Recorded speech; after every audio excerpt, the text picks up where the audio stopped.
This is a crusade. This is a holy war against the deep state. Where are the dictators? Where are the strong men? Donald Trump is our instrument for retribution. I'm going to fight for Christians. I'm going to fight for white people.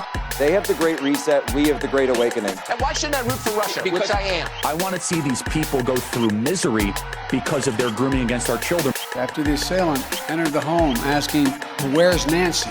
Where's Nancy?" Those are the very same words used by the mob when they stormed the United States Capitol. I did nothing wrong. Welcome to the Did Nothing Wrong podcast, where we cut through the noise and help you make sense of the chaotic information space around us. I'm Griff Somke. Today is International Women's Day, and we are here with Samantha Kutner and Amanda Moore, both of whom we've had on the podcast before. It's really great to have them back. A ton of the really interesting work in this field is being done by women. For example, Amanda has gone into places lots of journalists fear to tread. Recently, she attended CPAC, the annual Conservative Political Action Conference, where she got to spend some time being harassed by literal Nazis, and then she got kicked out of the convention while the conference organizer was piously tweeting about how Nazis weren't allowed. That in itself is a pretty significant story, but what happens next almost tops it. Amanda, do you want to talk a little about that? Yeah, sure. So I got kicked out of CPAC on the first day. And I just said I would stick around the hotel. They were very clear. I didn't have to leave the venue. I just had to leave the credentialed area.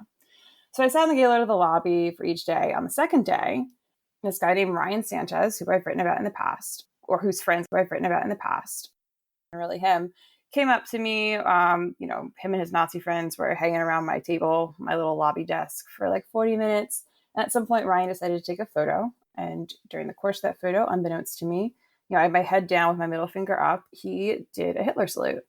And I did not know that until the next day, Saturday, right, when a guy from Australia posted the video and tagged me in it. So I sent that tweet to a couple of different people. I mean, like a bunch of people, really. Just anybody I talked to. And Ben Goggin at NBC had written that there were neo-Nazis at CPAC. So I sent him the tweet. Ben proceeded to screen record the video without even flipping the phone the correct way, by the way. He's like the deputy tech editor at NBC. He didn't even download the video, screen recorded it with his phone the wrong direction. Oh, boy. Posted it without any context, knowing it was me in the video, no like hat tip at No Turtle Soup 17, nothing, because drawing any attention to me in this video would have made it clear I'm in it and would have taken the attention off of Ben and his great scoop. Can't have that. Can't have that. So I was supposed to go on Jake Tapper, not even because of this, but because I had quote tweeted Matt Schlapp saying there were no Nazis at CPAC. And I said, like my brother in Christ, someone asked me to recite the 14 words on Friday night at CPAC. And Jake Tapper had seen that and wanted me to come on. And I was like, guess what, guys? It's way more than just the 14 words. And so I knew Ben, they talked to me the day after CPAC ended. And so I kind of sat on, my anger with Ben, because I felt like if I was going to go on Tapper and talk about the Nazi salute, that kind of took it, gave me my story back, right, instead of, being erased by Ben. And of course I got bumped for SCOTUS.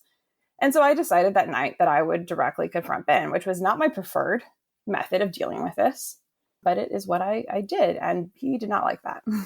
No, he certainly did not. He did what looked like some playing dumb at first, like he didn't quite understand what you were saying to him, and he ran that one a couple times. He really didn't quite cover himself with glory in his response, and it seemed like a whole lot of the people in this space and Twitter got right on him and started telling him, hey, here's where you messed up. Here's the whole thing. She's in the story. She's in the video. You kind of should talk about that. It's important that we explain that to people, but he didn't seem to see that. And he actually at one point called you a stunt journalist. Yeah, so it's actually really confusing for me. So he called me a stunt journalist. He compared me to James O'Keefe. And he said, I thought they were friends. So at this point, you're now willing to undermine and throw your own reporting under the bus. Because if I'm a stunt journalist, he said that she does stunts. It was some plural version of stunts. So it couldn't mean being undercover, right? Right. Unless he meant every instance. But also been undercover since 2021. So what are you even talking about there? Exactly. He had to have meant the harassment. And so if that's what he meant, then he's undermining his own reporting, because now you're saying I'm friends with these guys and it's stunts. So what, you think we coordinated a Hitler salute? Like what? He's willing to throw his own stuff under the bus for that. So very, very bizarre behavior from Ben. I think at the point of comparing me to James O'Keefe and also saying that they were my friends or we were hanging out or whatever, I do think it starts to become a little bit defamatory to have an NBC deputy tech editor saying this about me. And I would assume that NBC's legal team also understands that. Yeah, I got really angry when I saw you compared to a rat fucker scumbag like James O'Keefe. And for those of you who are blissfully unaware of James O'Keefe, he's the former head of a group called Project Veritas. And their shtick was trying to get people on hidden camera to say things that they can deceptively edit into whatever narratives they're pushing. And that's not journalism, that's rat fucking. And what you did in 2020 and 2021 was more akin to the work that undercover journalists have been doing for hundreds of years. And it doesn't seem like the large media outlets see that as valid anymore, even though people have won Pulitzers, numerous other awards for it. Why do you think they are so reluctant to acknowledge this? And when did they stop investigating and start essentially printing press releases? I mean, I have no idea. Like, I pitched this story around a lot. And before I was supposed to go with Rolling Stone, ended up being in The Nation because Rolling Stone had terrible rights deals for writers. But, I don't have a background in media, so it's really hard for me to say, like, what the history of that is here. I know when I was undercover, nobody would take anything because you have to publish your full name. They want your real name. But yeah, I just can't really speak to that too well. I have a lot of opinions about pieces that run that are complete puff pieces. When I'm pitching stories about those exact same people, that would be devastating to their careers and futures. But, I've kind of figured maybe they want Trump to win, but that's not really related to being undercover. Absolutely. Now, Samantha, you've studied the Proud Boys extensively, and you actually managed to address the January 6th Select Committee about the role they played in the events of January 6th.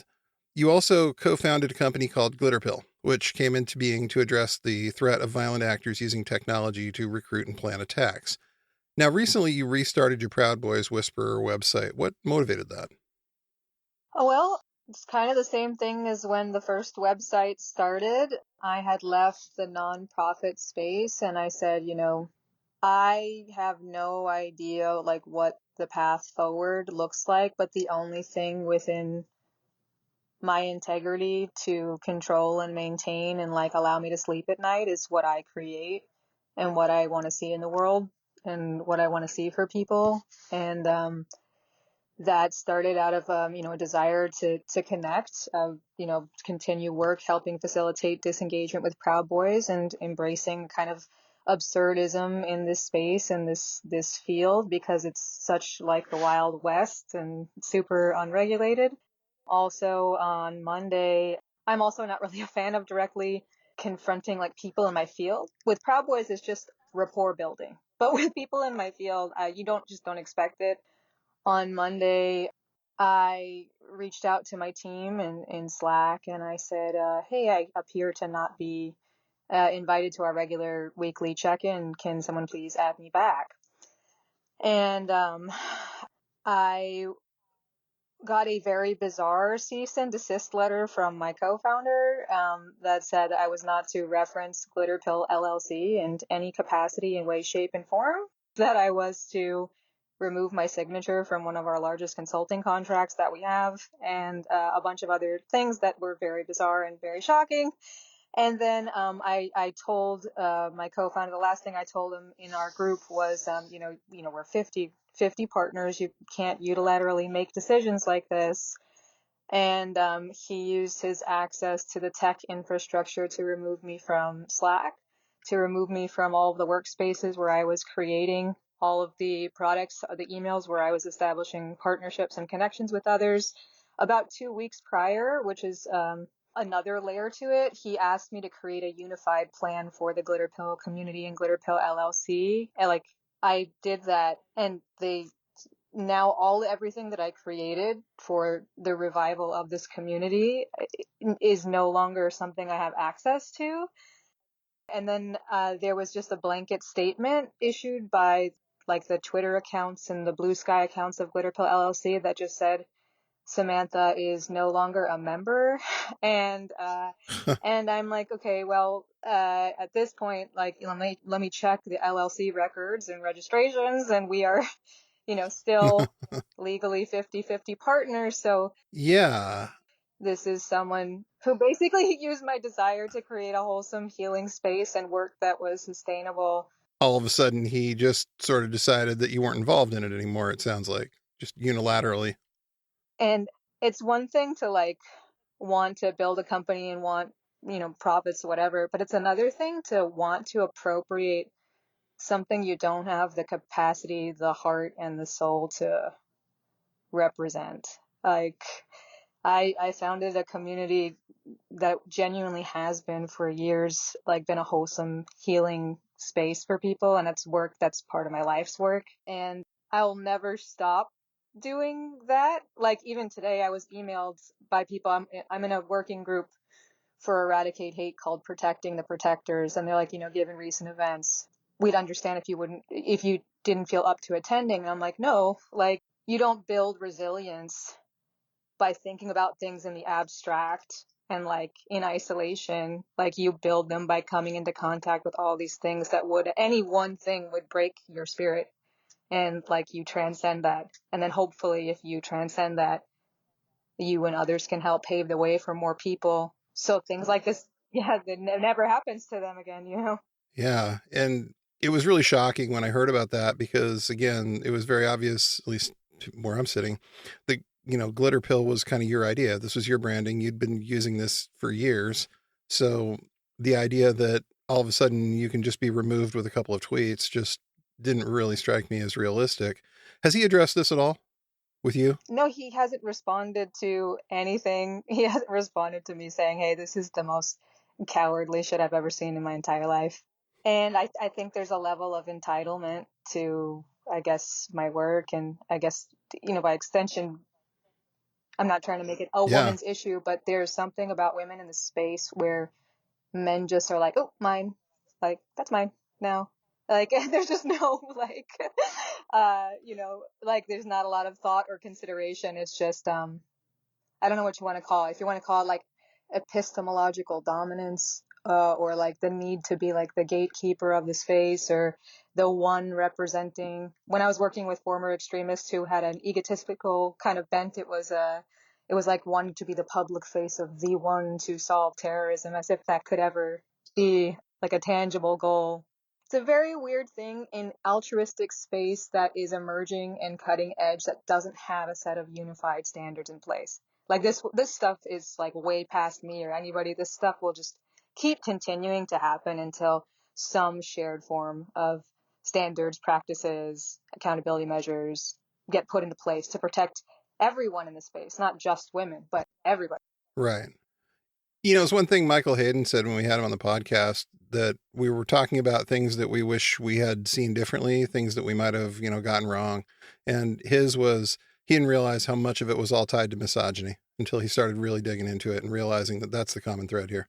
The idea that it's about not treating women with respect on some very basic level. And whether that's being a complete sexist prick online or in somebody's face at a conference or just appropriating someone's work, that theme seems to just keep coming up over and over again. And it's really frustrating. I know that both of you have expressed that this is really something that has really started to get to you after a while. It's one thing to take it from Nazis. It's another thing to take it from people who are supposed to be on the same side. Yeah, a Proud Boy said it once in a very funny Proud Boy way, which it's not an endorsement of the Proud Boys, but he's like, there's incels on the left too, and he was talking about, sometimes you almost, not that you expect it, but at least it's overt. Like someone has a plan, an agenda, they don't see your humanity, your humanity is debatable. And then there are people who do the song and dance of solidarity and performativity and caring when you can't, sometimes you can't trust those people as far as you can throw them. Yeah. And the sad part is that some of them are very slick about it. They've got a good routine. They're very great up until the minute you can't. And then it's like, oh, great. Okay. It's really cool. Thanks. Appreciate it. Yeah. And then there's also a really controversial thing that's going to start, hopefully not a ton of drama, maybe meaningful conversations. A few years ago, because of everything that happened with one former organization that I was also a part of with former extremists, there was a lot of discussion and desire to reconsider whether being a former innately qualified you to be an expert on countering violent extremism. Ah, yes. Yeah, that those debates were, I mean, they're still ongoing. There are some excellent people in the space, like people at Life After Hate, Parents for Peace, other organizations that are doing incredible work and are working with like a collection of people now, counselors and Right. everything. Like they recognize the need to have a diverse group of people. But there's also kind of an under-addressed issue of whether, and this is going to be really controversial, whether being the survivor of a terrorist attack also qualifies you to speak in an expert capacity. Like nobody should experience any of those things, but kind of like the way I warned Proud Boys when they were first leaving, you don't want your entire identity to get wedded to being a former. Like you have to have other features of your personality, your work, everything that you can highlight and facilitate. And when you jump from one space to another or one lived experience, like oversees all of them, I think you kind of lose the effectiveness of that. And then like it's really hard to talk about because then it might come off as like you're re-victimizing survivors by saying that they're not qualified. And so like it's a very like taboo topic to even address. But I yeah, like given some of the stuff I've experienced in this space, I wonder if sometimes my purpose in this field and space is to just speak to the need for standards and more meaningful dialogue, like really making the field respectable and more effective. Because I think that's the thing that we have to keep in mind is that like effective is really important here. It's not necessarily about clout and it's not necessarily about whose name is on the top of the marquee. It's about making sure that what we're doing is actually accomplishing what we think we're supposed to be doing here. And if the debate comes around to, well, you can do that, but you have to have certain other qualifications as well. You get in the door with this, but you have to keep trying and keep learning and keep growing. That I don't think is an unfair thing to say at all. Going back to something you said, Amanda, about people assume that you're doing this undercover still, that really strikes me as just willful ignorance on their part because you haven't been undercover since 2021. You haven't done any of this stuff without putting your name and picture and all, just being you. I mean, I can't go to right-wing events without people recognizing me, right? They all know you. Yeah, it's an absurd suggestion. It's moronic. It is out of laziness. I mean, that seemed to be what Ben was suggesting, that I was trying to be undercover at CPAC. And I saw other people say it who may or may not be familiar with me. I don't really know. But at the end of the day, I was not there undercover. Last year, I was there with a press badge. Mm-hmm. This year, I was granted a press badge, and then it was revoked. And they told us to buy tickets. So I did. Yeah, there's no reason to think I would be undercover at this point. People just know who I am. And I've also had with editors, one male editor in particular at a national magazine, really just called me to argue, it felt like, because he had this discussion with me where he said that, what do you mean this story isn't from your time undercover? How did you get the information? And I'm like, well, people talk to me. In fact, a lot of people who are Republicans who are not, Nazis like me. They like my reporting and they trust me because they know that I care and they know that I'll be fair and I won't lump the GOP and neo-Nazism in together. And, that just really pissed him off. It seemed like couldn't fathom. A lot of editors seem to not be able to fathom when people talk to me, which is just fascinating. And yeah, I don't know. My reporting is not undercover reporting. It's not chronological. So obviously the piece about being undercover came out much later than some of my other stuff. But, if you know what years are and how years go in time, it should be pretty easy to understand. Yeah, because the timeline is pretty cut and dried there. They could read the initial article about all of this and realize that those people all knew what you were up to in 2021. So it would make it almost impossible for you to show up undercover at any event like that without them immediately catching on to who you are. And you've transitioned from that to going in as, Amanda Moore with a press pass and a tape recorder and talking to these people like, journalists do. And for some reason, because of how this all got started, it seems like people like him have had a hard time taking you seriously, which is just insane to me. Yeah, I mean, it's certainly not, the overall thing. I don't think that most people feel that way or whatever.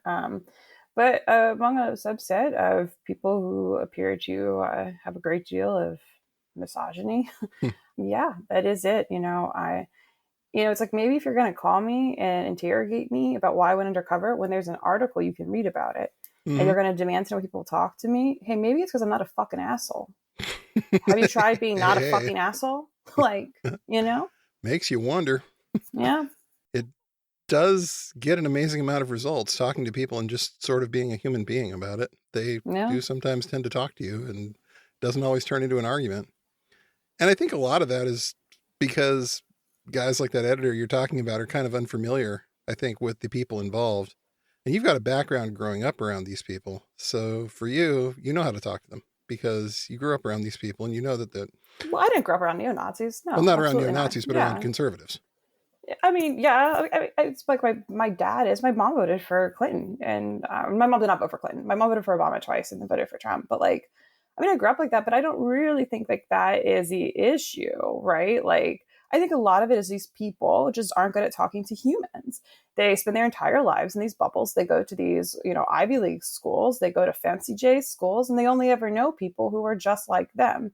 And if I can grow up in one of the bluest areas of this country and not, be like a moronic asshole, I think it's probably pretty easy for people from other places to do that if they want to, unless they completely segregate themselves in every aspect of their lives from everyone else who is not like them. And that's what it is. There's a gatekeeping in journalism, and it is gender-based, it is education-based, and it is who your parents are. That's what it is. I'm not part of the boys club, but I'm also not I don't even have a college degree from anywhere. I'm not part of the Ivy League club. And it is obnoxious. I'm obnoxious to come in, and I can get people to talk to me that these assholes cannot dream of getting to talk to them. And I still can't sell the fucking stories, And that's really not great because these are stories that need to get told. These are important stories. And if we're going to try and understand what these people are, where these people are at, and what they might be planning to do next, your work's important for that. And if people don't want to take that seriously because of the lack of letters after your name, that's a real bad move. Just not great. They can buy my book in 2026 after my memoir is out and read all about the people who were in the White House at that point in time, because that's what it'll be. Maybe. Yeah. So, Samantha, why do you think this happens as often as it does with women? We've talked a little bit about this offline, but why do you think that so much of the good ideas kind of start with women a lot of the time and end up getting appropriated? I think terrorism in its smallest form is interpersonal violence and domestic violence and abuse, and women who have survived that, myself and many others in this field and in the world, have maybe an early warning system or an ability to detect things a little faster than most. The majority of women who were on top of understanding what was happening, I can't speak for them, but at least for me, I started school after leaving an abusive relationship, but I literally had to escape after I managed well enough so that there was no violence and I could get out safely and be with my family and then, start my new life in Reno, which a bunch of people do, I guess. Reno seems to be the place for that. I love Reno. I will always love Reno. But I had this sensitivity of here's how it starts, When it comes to crypto fascism, right? People don't rip the mask off on the first date and tell you what they're about. They win your trust. They present a version that's palatable to you, and then slowly, through a series of successive approximations, the mask comes off and they show you who they are. And I think America collectively went through something very similar. First Trump will never get elected, then he can't do that, then he can't do that, then he can't do that. And the level of violence and indiscriminate killing of people that we have become desensitized to at this point is almost very similar to the way that women, well, obviously not speaking for all women, but it's the ways that some women in abusive relationships make sense of the world where their survival is contingent on being in, at the very least, an unsupportive environment. And we are just coping with this in a way. Yeah, so I think that a lot of women have the sensitivity, and then because we're still in these patriarchal systems, our work is often taken less seriously. And when we get upset about when our work is not taken less seriously or attempt to advocate for ourselves, the patriarchy kind of asserts itself in these gendered tropes of being overly emotional, being too dramatic, being unprofessional. And so like there's all these built-in ways that women don't get to fully participate in the public sphere as much. I'm going to be talking about it tomorrow on a panel of gender disinformation and harassment for the Democratic National Institute. And it's just all, interconnected in a non-QAnon way. And at least from my perspective, watching that process, it's really frustrating because we have so many talented people that are doing this kind of work. And it's really frustrating to see people try to grab credit rather than elevate other people, because at least me, I'm of the opinion that we're not playing a zero-sum game here. Nobody suffers because somebody else gets a bunch of exposure. It elevates everyone involved when someone does. Like, Samantha contributes some material to a congressional investigation. It generally brings up her profile and the profile of everyone around her. If Amanda goes viral because she walked into this wretched hive of scum and villainy and held up a mirror to a bunch of shitheads, that helps everyone who Amanda deals with. Everybody involved ends up rising as a result of this. And it seems like so many people are simply concerned with, their own profile and their own clout, and they don't see it. That gets really frustrating. And they mistake clout for currency. I liked Dale Barant's It Came From Something Awful because he talked about like the kind of Tumblr activism and agitating for marginal changes. And I do think because of the online ecosystems that we operate in, Twitter, I can't even say it's like functional at this point, but like, because we operate in spaces where we just I think we think we're all far more important than we actually are. Yeah. Like if we were to talk to people, like the host of people who don't use Twitter or anything else, you could be like niche famous on Twitter and then, you're in the grocery store and who the fuck are you? Like, what does it matter?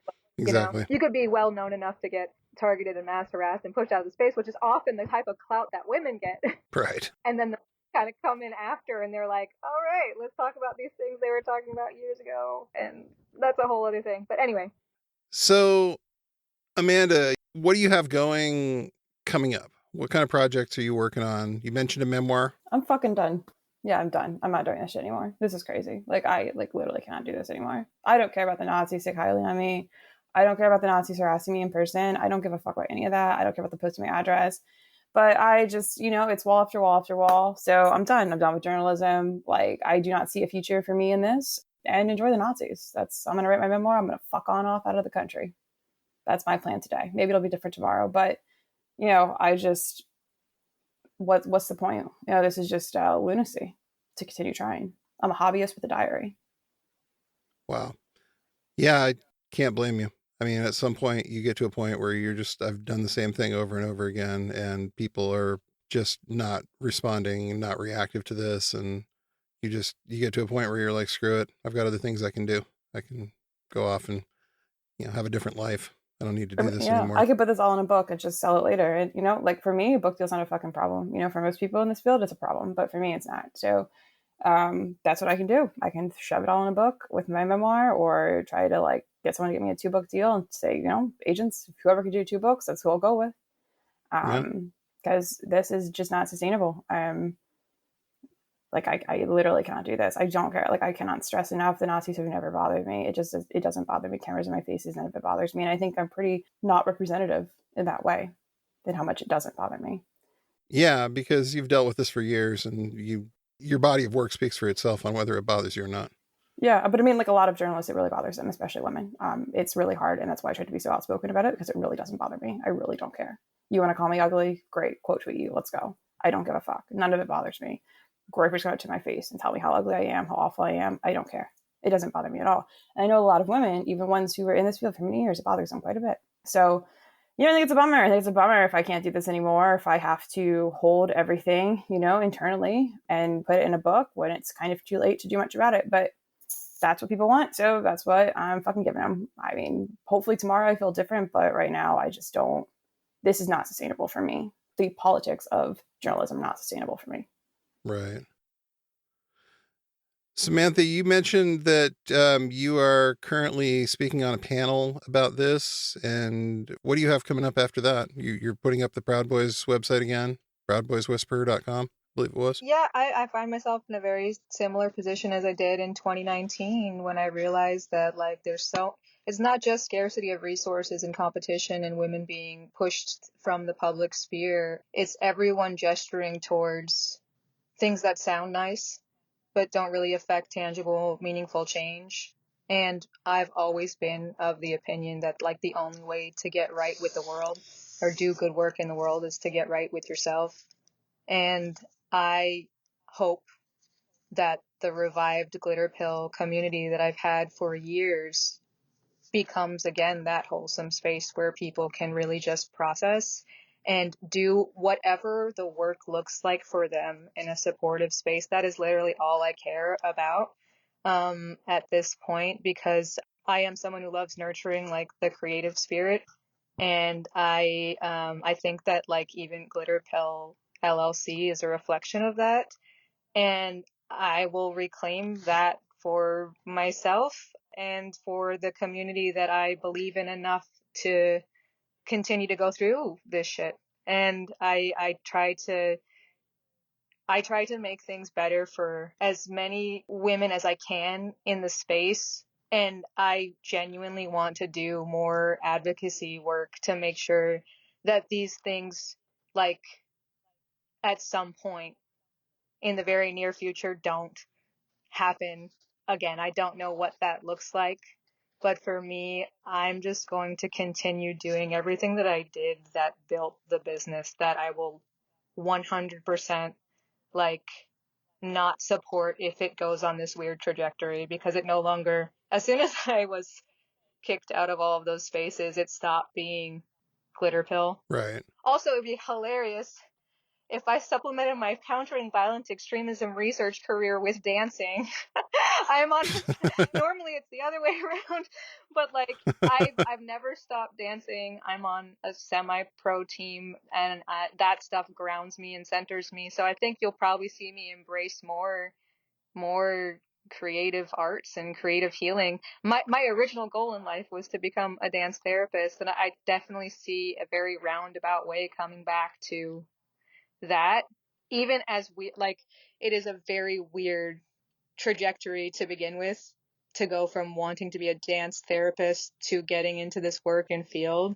But honestly, as woo as this sounds, I believe in helping people tap into the innate wisdom of their body. And I know it works because I shouldn't be as stable or sane as I am right now, given everything that I experienced before getting into this work and after. So I know this stuff works, and I just want to help people feel genuinely good. I think that's my goal in life. And I don't know what that looks like in terms of next steps, but that's where I'm at.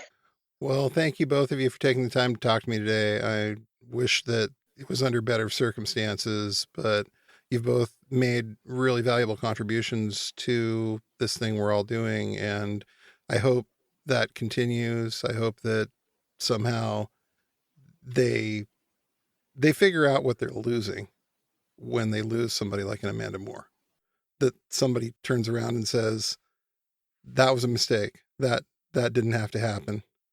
And, it'd be great if they would do it for you. It would be great if they would figure that one out, because, wow, that's a big loss. And I don't think people quite get that. Can I say something that I wish I was earlier? So something to think about going forward, whether it's not really about me, but Ben Goggin doing this editorializing of this tweet, of this video, and erasing me from it. It does several things, right? It says exactly what he thinks about female journalists and also about what he thinks about freelance journalists. And on top of that, because he has the bigger platform than I have, because he's with NBC, Matt Schlapp knows it's me in the video. We've discussed this. And what no one has had to do yet is like hold MatchLab accountable. I'm the only journalist that was banned from CPAC.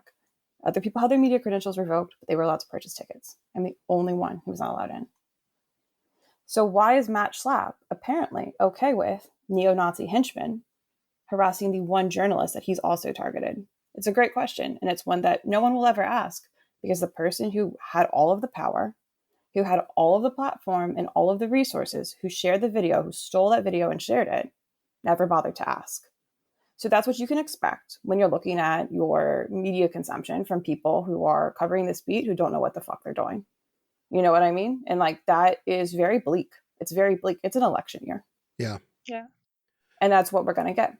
I'll just say, Amanda, when we first started talking on Twitter, you were finally like, you know, I think it had been maybe a year since you went public, or you were right around there. And, you know, just instantly, like, people were accusing you of all kinds of things. Like, as you were getting started, I saw, like, they did not want you to be there. Like, they did not want you to take up space. They did not want you to, like, showcase, like, your gifts and, like, the expertise and the insights that you gained. And I didn't know you then, but, like, I'm really grateful to, like, have met you in person and, like, benefited from your work and your insights. And it's really a tragedy that you're, like, leaving. Like, my heart breaks for you a little. Like, I mean, I'll still be doing journalism. I'll just be publishing a book way later. And, you know, it'll be like the thing where, like, Maggie What's-Her-Nuts publishes her book and everybody's like, oh, you should have put this out. Well, you know what? Fuck you. No one will put it out, so I can't, you know? People can just fucking steal it. You know, I should have sat on that video until my book deal was out. That's what I should have done. Yeah, it's unfortunate to say that, but you're right. It's really unfortunate that, like, that's not the kind of thing that people wanted to play the right way. But I can't really argue with your logic there when you say that.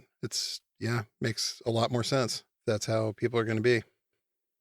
Well, thank you very much for coming on, guys. I really appreciate your time. You guys are phenomenal, both of you, and I really look forward to reading your book in a couple of years, Amanda. I hope it's hope it's not too depressing, but I have a feeling it's probably going to be. Samantha, you as well. Thank you for taking the time. Appreciate talking to you. Yeah. You guys have a great rest of your day, please. You too. You too. Thank you. Take care.